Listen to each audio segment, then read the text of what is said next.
آمين. اللهم صل وسلم وبارك على نبينا وحبيبنا وبعد.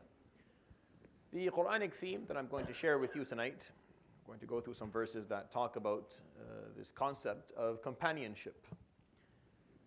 Al-Suhbah. Companionship is a timeless lesson, and it is irrelevant of what culture you're a part of, what walk of life, whether you are religious or you are not. You will find that whatever group you belong to or don't belong to, or whatever source of knowledge you take from, that the concept of companionship is talked about quite a lot. It's given a very reasonable space within the literature and within the narrative, because it is well understood that without good companionship, the human being doesn't function as well. We don't do well without good companionship. Whatever we hope to achieve in life, you need good companionship if you're going to get there. And sometimes you need to understand what good companionship is, so that if you don't find it, you work solo for a while, or you exist alone for some period of time. Because companionship is either beneficial, positive, helpful, or it's not at all. The opposite side of companionship, or the other side of the coin, the negative companionship, that is absolutely, that is destructful. It's extremely hurtful, and it can ruin people's lives. It doesn't matter what age group you're in. It doesn't matter what gender. It doesn't matter what level of education you have. It doesn't matter, wallah. Good companionship and bad companionship can be the sole difference between people doing well yawm al-qiyamah versus doing not well. And it's that influential and it's that important, which is why the Prophet ﷺ called his followers Sahaba, not Atba'. So a follower is a tabi', right? That's the word that you would use to describe. And he had followers, ﷺ. But he didn't use that term to describe these people who lived with him, ﷺ, and learned from him. He used the term Sahaba, which comes from the root of sahib, which is a friend or a companion. So he chose to describe his followers, the people who followed him the most. Till this day, no one has followed him better than them, radiallahu anhum ajma'in. No one has been more adherent to his teachings, or no one has represented the Prophet ﷺ better as a group of people than them, and he chose the word ashab. They are my companions. Yeah? And there's a certain degree of etiquette in him choosing that wording, ﷺ. But also, aside from the etiquette, there's also this concept, this Quranic theme, where it's companionship that we look for. It's not about establishing who's the leader and who are the followers and who. It's about we all working together, we're all benefiting from each other and benefiting from the companionship that we are generating by doing these things together. So as if the Prophet ﷺ, despite he is the leader, he is the actual teacher, he is the actual instructor ﷺ, he is the master of the domain. However, he chose to use this term to describe these people, to explain that this is how this is going to be. We're a group of friends, all of us. We work together. Our companionship was what's allowing us to be strong, what's allowing us to be functional. And this piece of advice needs to be given all throughout someone's life, from the time they are in primary school, throughout high school and university, and when they are young professionals and a little bit more seasoned professionals, and during retirement and at the end of their lives. You need good companions. The most valuable capital that you own is your time. You be very picky who you spend it with. It's your time. That's the one capital that you have that is always decreasing. Aside from the dollar, alhamdulillah, this is always decreasing. It's always going. You're always losing it. It's losing its value, and you're losing every moment that passes, you're losing it. And you can never get it back. You can never get any of it back. So we're very picky with where we spend our money, and we're very picky of where we spend our vacations, and we're very picky of all the clothing we wear. You should be extremely, extremely cautious with whom you spend your time with, because you can never get that back. Once you spent an hour with this person, you'll never get that hour back. Khalas, that hour is going to be always, you spent that hour with these people. Khalas, it's in your permanent record, and you can never get that hour back. And I can tell you, if you look back, if you're in your 30s or 50s, 40s, you look back and I wasted a lot of time with people I shouldn't have been wasting time with. That whole friendship was a complete waste of breath I should have never met this person, or I should have ended my relationship with them the moment I met them. There's nothing good that came from this whole story. It's hard to admit that because we commit ourselves to our friends and we want to believe that we made a good choice and we want to believe that. But you have to be able to admit at some point that had I not met this person at all, I would have been better off. Yes, I love them now. They're my friends. They've been friends for years, so I continue to support them and help them. But you have to be honest with whether this friendship and this companionship was worth the time that you spent within it, the investment that you invested in it. Sometimes the older people think that this is not directed towards them. You're very, very wrong. Wallahi, you're very wrong. It doesn't matter what age you are. It doesn't matter what age you are. You have to choose your companions well. Companionship, suhbah, is an extremely important part of being a human being. Because we don't exist alone in this world. Like we are social creatures by nature, just by the nature of being human. And as long as there are people around us, we will seek friendships and we will seek companionship. Actually, I find this sometimes even being more important for the older people than the young. Because when you're young, your turnover with friends is very high. Like you're going through friends like cereal. It's every day, a new friend here, a new friend there, get rid of this new friend. But when you're older, you don't have that energy anymore. You don't want new friends. I'm 39, I don't want new friends anymore. Khalas, I'm saturated with the number of people I know. I don't need to know anyone else. Like I don't need a new person to be introduced into my life. Khalas, I'm happy with the number of people. I can barely keep track of the people I know right now. To have another person introduced, you start feeling it's not a healthy feeling. No one should feel that way. But I'm just saying that when you get a bit older, you start feeling that way. That maybe khalas, I'm comfortable. Now that is even more dangerous because if you're comfortable now with your companionship and they're not good, there's no hope. There's no hope. For kids, there's always hope because they have a bad friend today. Because the turnover is high, they get maybe a good friend tomorrow. And then so there's always that possibility of finding something new. But when you get stuck in your ways, and you don't want to change anymore, you don't want someone new, then if you had not chosen your friends carefully at the beginning, your companionship was not wisely chosen, then you're in a lot of trouble. Because you don't have the energy to make new friends, you don't want to make new friends. So people in their 50s who are not, for friends don't come to masajid, they don't come to masajid. They don't come to masajid, you can't get them. You can't get a 50-year-old person who's not used to the masajid to come into it. It's very hard. Unless they have been doing it years before, it's very difficult. They feel foreign when they walk in. They don't know anyone there. They don't want to know anyone there. Their friends are in the coffee shop or somewhere else. They don't want to be there. So they struggle with walking in. More than a child would. You think, no, the youth struggle. No, the youth are fine. Wallah, the youth are fine. The youth just make the place a little bit more easy, just a little bit more welcoming. They'll come in, they'll make friends, and they'll be okay. But it's the older generation, they can't. If they're not used to it, they're not going to do it. And then you're losing like the majority of the population of people over 50, or in their 40s even. Like honestly, even in their 40s, it's not that different. Their friends are not a part of the masajid. They don't feel comfortable. They don't go. And those people are hard to bring into masajid. It's very difficult. They don't come back until their children need it. Until when they notice that my children have to be in a masjid, I don't want them to grow up like this. So they start coming to the masjid, and they're not always comfortable when they do. A lot of them, like I watch it, I stand outside, I watch, they drop their kids off for salah, and they turn their car and go back. You're like, where are you going? It's salah. Salah, udkhul salli, ya akhi. Udkhul salli. Your kid's not going to learn to do this if you don't do it. If they don't watch you do it. If you're not sitting there with your son, with your daughter, and you're performing the ritual and you're listening to the dars. I've always pointed out, I've always been impressed by fathers who come and attend like some of the lessons that I give, knowing that this father doesn't need to listen to a word I have to say. Like I have nothing to add to this person's life at all. And he's seen stuff. I'm a kid. But he sits there not because he wants to listen to me, it's because he wants his kid to listen to me. So he has to do it himself, because when the kid looks and sees his father doing it, he's like, well, I might as well do it myself, because if it's good enough for my dad, then it must be good enough for me. Watch out for your companionship in your life. It dictates who you're going to be. The Prophet ﷺ, قال المرء على دين خليله فلينظر أحدكم من يخالل. The human being is going to follow the religion of his best friend. So each and every one of you, take a good look of who you're choosing to be your best friend, because you will end up like them. You will end up being more similar to them than you are even willing to admit in your life. That's why you choose a salihin. You choose people of piety, of good ethics and good nature.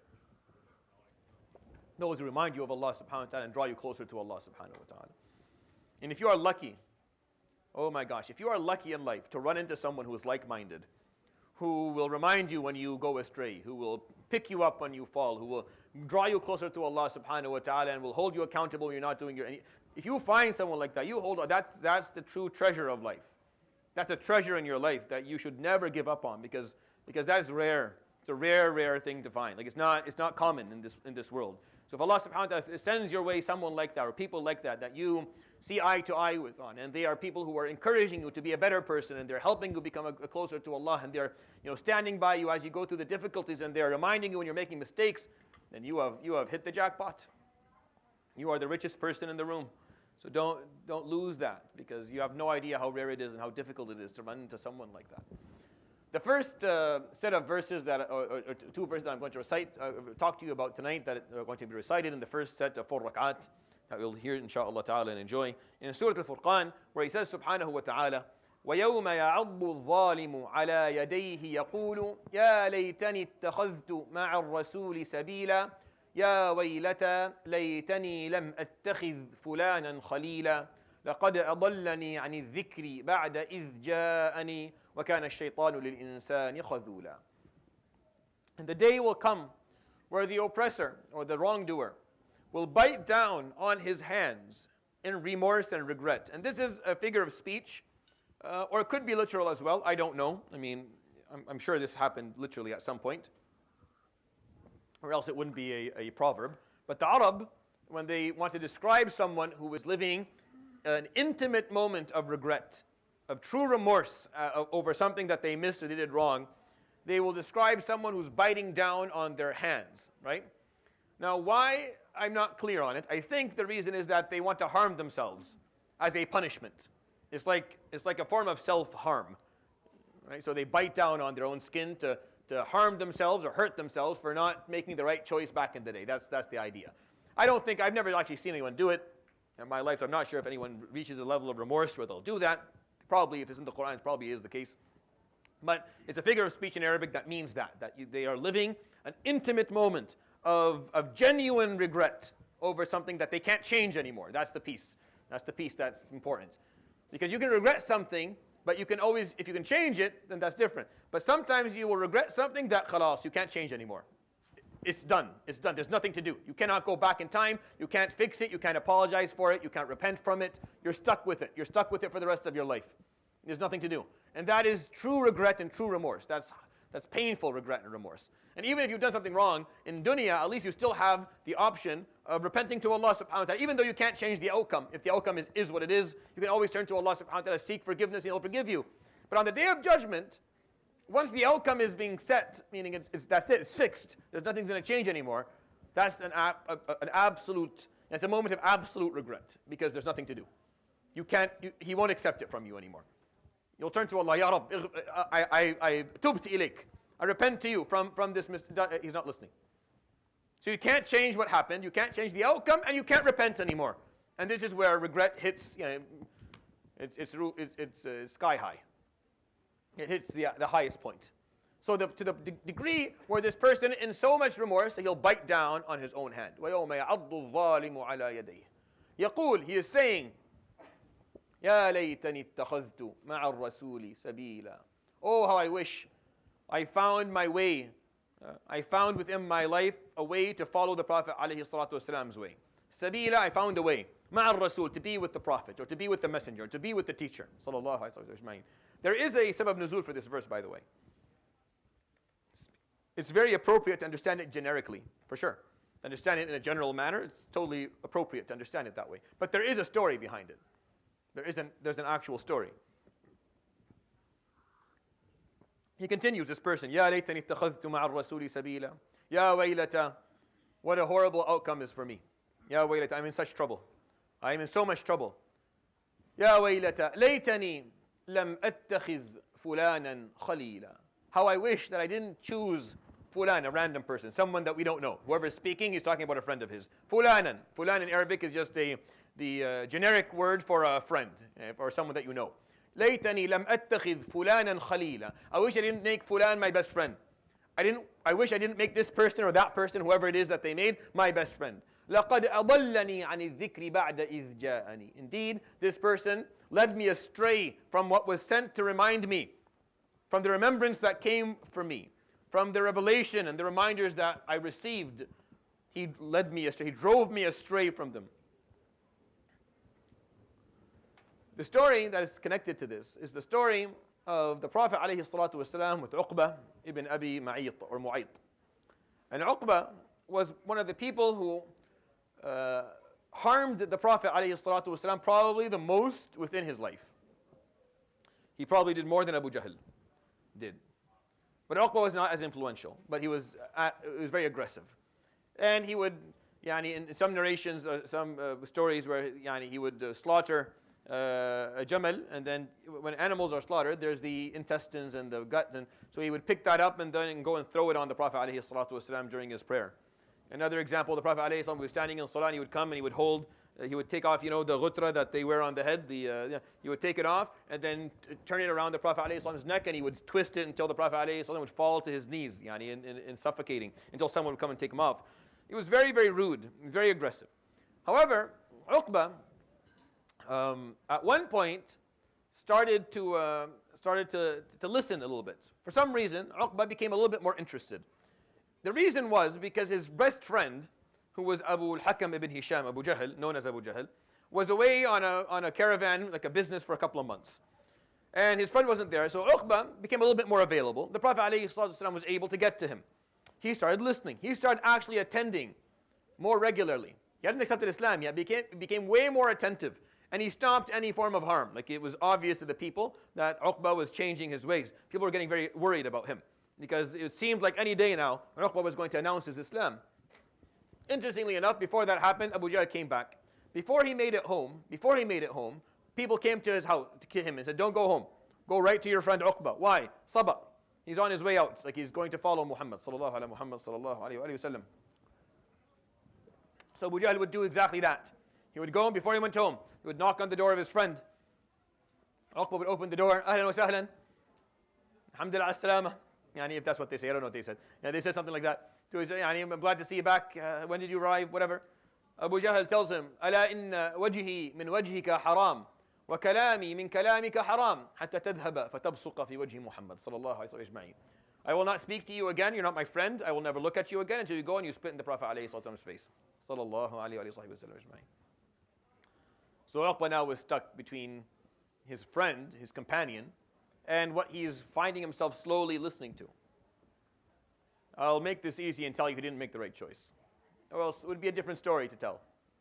He made the wrong choice, and he went and he did exactly what he was told to do. Yeah, and he died in the Battle of Badr, alongside his friend.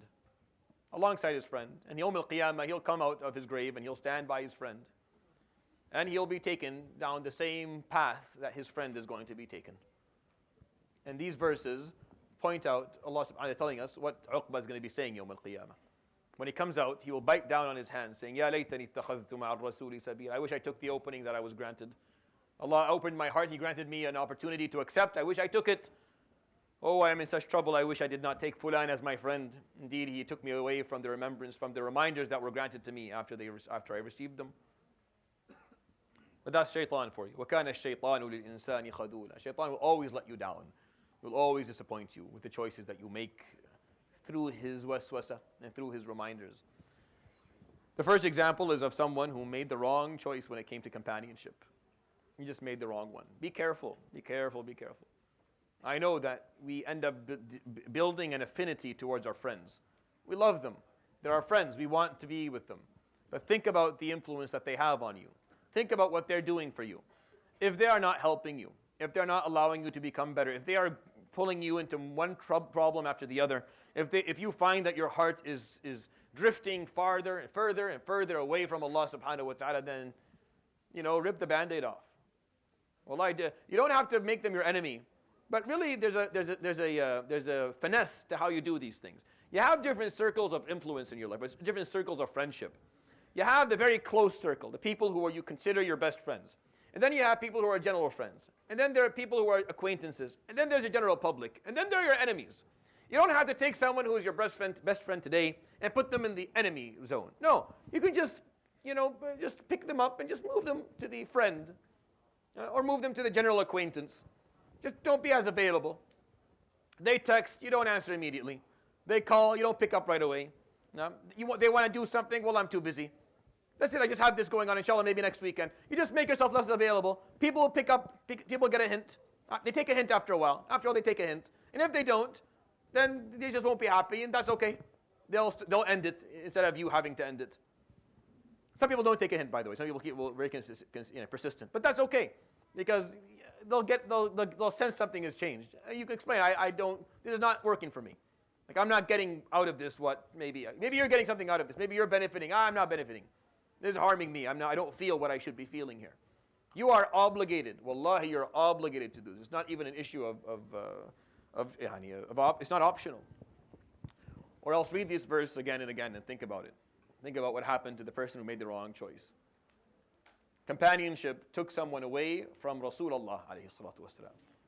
Imagine how powerful bad companionship can be. It took a person away from being a companion to the Prophet alayhi salatu wasalam. He could have been a companion, a Sahabi, a companion of the Prophet. He decided to be a companion of Abu Jahl. Ya Latif. What a huge difference. Companionship can do that.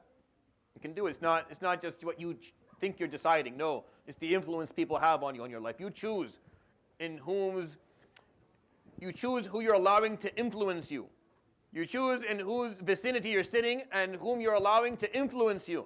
But once they influence you, it's hard for you to change anything. So make sure you choose well who you're allowing to influence you in your life.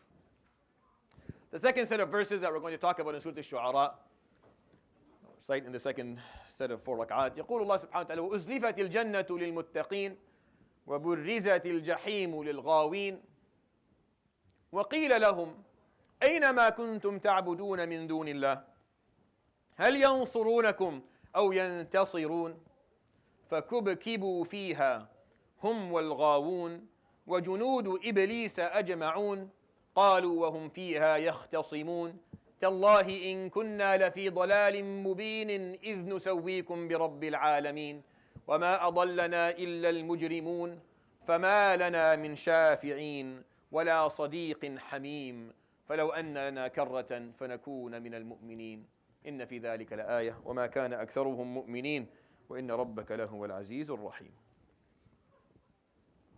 And Jannah is being brought, is the day of judgment. And Jannah is being brought close to those who are pious and those who are mindful of Allah subhanahu wa ta'ala. The doors are being opened and it's being brought near to them so they can enter it. And Jahannam, Al-Jahim, is being brought apparent and upfront to those who went astray, Al-Ghaween, those who were lost. And they're told, it's spoken to them, the people who made the wrong choice. أَيْنَمَا كُنْتُمْ تَعْبُدُونَ مِن دُونِ اللَّهِ Where is that which you used to worship aside from Allah? The ones that you prioritized over God. Where are they? هَلْ يَنصُرُونَكُمْ Are they capable of helping you today? أَوْ يَنْتَصِرُونَ Can they help themselves today? The answer obviously is no. فَكُبْكِبُوا Al-kab is when you spill something or you throw it. فَكُبْكِبُوا in Arabic, the way you put the two, when it's a two-letter word and you repeat the two letters in a row, like zelzala, for example. Zel, something slid. Zelzal, meaning it's shaking, right? It's an earthquake. So if al-kab, just throw something in. Kubkib, meaning it's like you've opened the lid off something and you turn it over and one after the other they're falling in. They're all being thrown in. So فَكُبْكِبُوا فِيهَا They got thrown in. Hum wal-ghawun Them and all those who did what they did. وَجُنُودُ Iblis And all of the soldiers of Iblis, أجمعون, all together. And he uses the term Junud Iblis, the soldiers of Iblis in this ayah, because he's pointing something out that we'll see at the end of the verses. They start arguing amongst themselves when Jahannam wal-iyadu billah.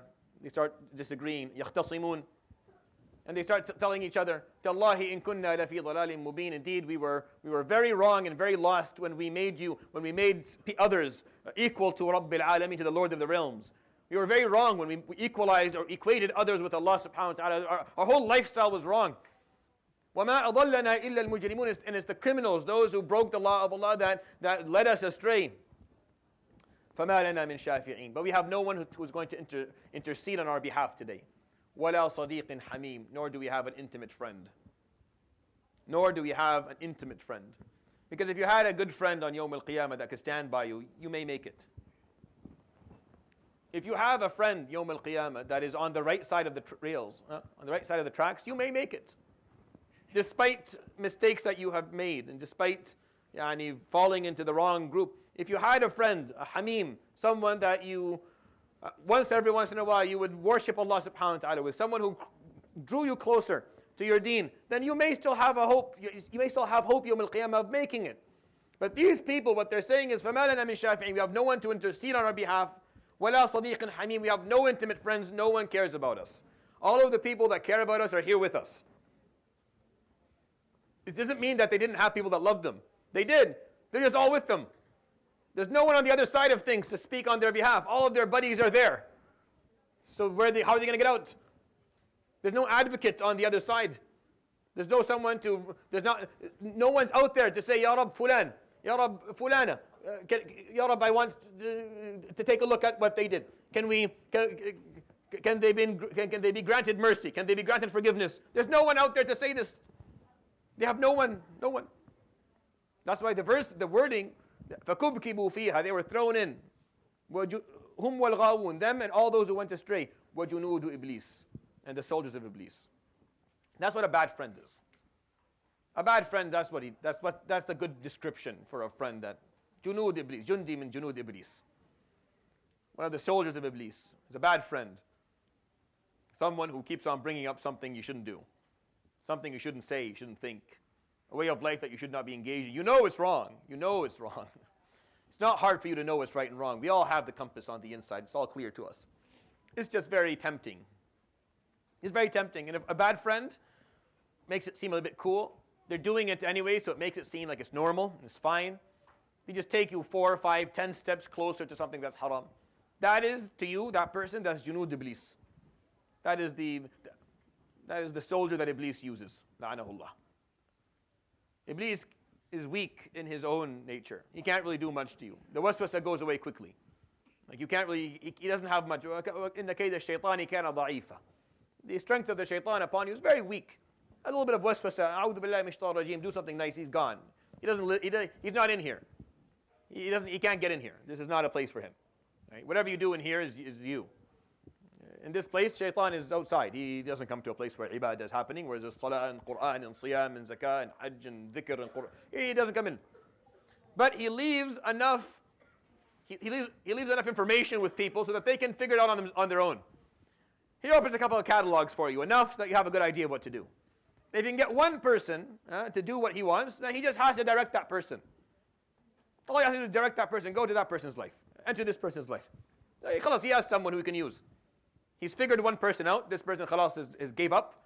This person is no longer fighting anymore. They have engaged, they have completely indulged in this lifestyle of haram, of wrongdoing. All he has to do now is just direct him towards someone else's life. He'll do the job. He doesn't have to, he just sits back, I don't know, eats shaitanic popcorn or something and watches. He doesn't have to think of anything.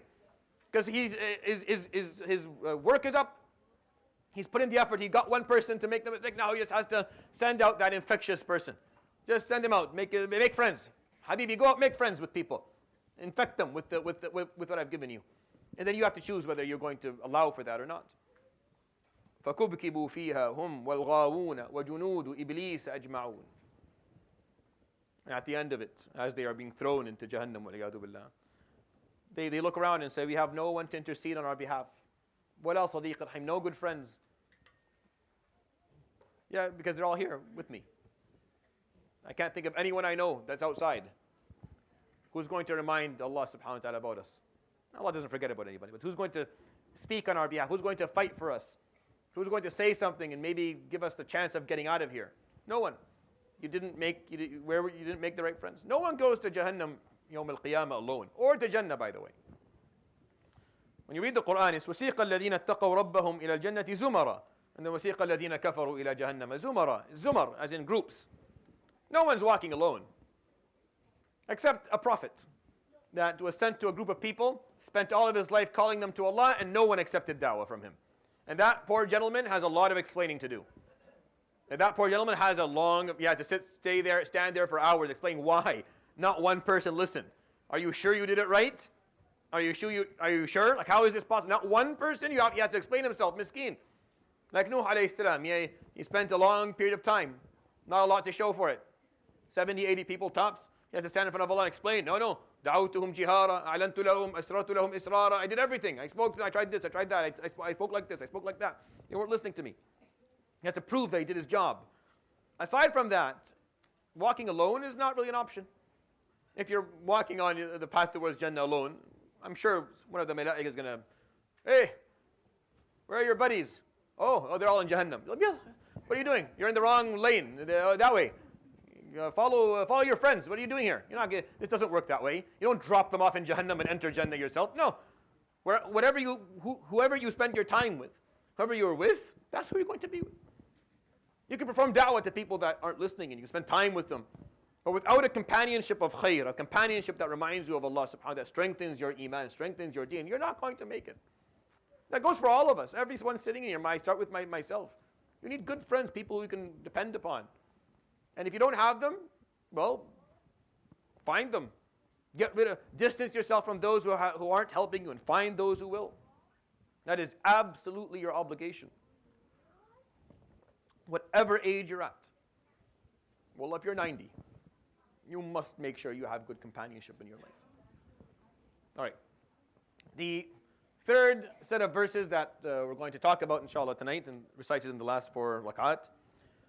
قوله تعالى وحشر لسليمان جنوده من الجن والإنس والطير فهم يوزعون حتى إذا أتوا على واد النمل قالت نملة يا أيها النمل ادخلوا مساكنكم لا يحطمنكم سليمان وجنوده وهم لا يشعرون فتبسم ضاحكا من قولها وقال رب أوزعني أن أشكر نعمتك التي أنعمت علي وعلى والدي وأن أعمل صالحا ترضاه وأدخلني برحمتك في عبادك الصالحين وتفقد الطير فقال ما لي لا أرى الهدهد أم كان من الغائبين. Sulaiman alayhi salam in this passage, we get to see a glimpse, we get a glimpse of what his mulk, what his sovereignty looked like. وَحُشِرَ لِسُلَيْمَانَ جُنُودُهُ. And all the soldiers of Sulaiman were sent and were gathered for him by Allah subhanahu wa ta'ala. From al-jinn, and from al-ins, and from al-tayr, meaning whether it was from the jinn, or whether human beings, or whether it was from animals, birds as an example given in this verse, فَهُمْ يُوزَعُونَ. They come from everywhere. They come from all over, different backgrounds and different types. And one day, he and his army were going in a certain direction, and they are coming by, and as they were walking within a forest or in a piece of land, there was an anthill. حتى إذا أتوا على واد النمل. A valley, and there was an anthill in it. قالت نملة يا أيها النمل. One of the ants will call upon the rest of her friends. يا أيها النمل ادخلوا مساكنكم. Enter your homes. لا يحطمنكم سليمان وجنوده. Do not be shattered by the footsteps of Sulaiman and his army. وهم لا يشعرون, as they don't feel, because they won't even notice you. Sulaiman hears this. Because Sulaiman alayhi salatu wasalam, he would hear وَأُوتِينَا وَعُلِّمْنَا مَنْطِقَ الطَّيْرِ وَأُوتِينَا مِنْ كُلِّ شَيْء. We were taught the communication of the birds or the animals. So he would hear. So he heard what the Naml was saying.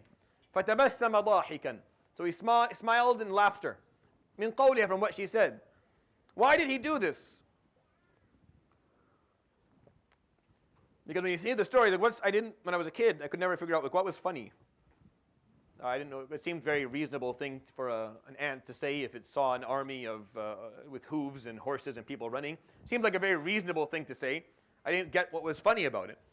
And then it occurred to me that what he thought was interesting is funny is that good companionship even exists within the animal kingdom, even among insects.